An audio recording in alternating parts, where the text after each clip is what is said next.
قرآن دغه معجزه ده چې همیشه پاتې کېدونکې معجزه ده الله سبحانه وتعالی رسول صلی الله علیه وسلم له ورکړې.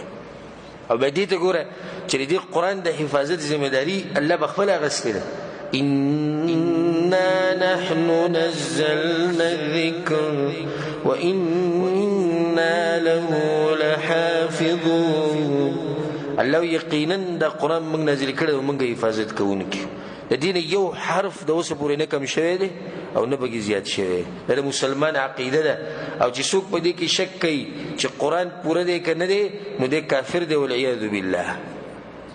ځکه چې د په دې آیت باندې ایمان نشته. او شیعګان روافض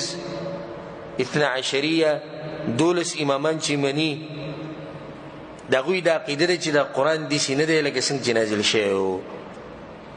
هغوی د قرآن کې 80 سپارې وي او وی په دې قرآن کې داسې ډېر آیتونه چې د هغې تعلق د علي رضی الله عنه سره او هغه آیتونه ته وایي دې سنیانو ویستي دي.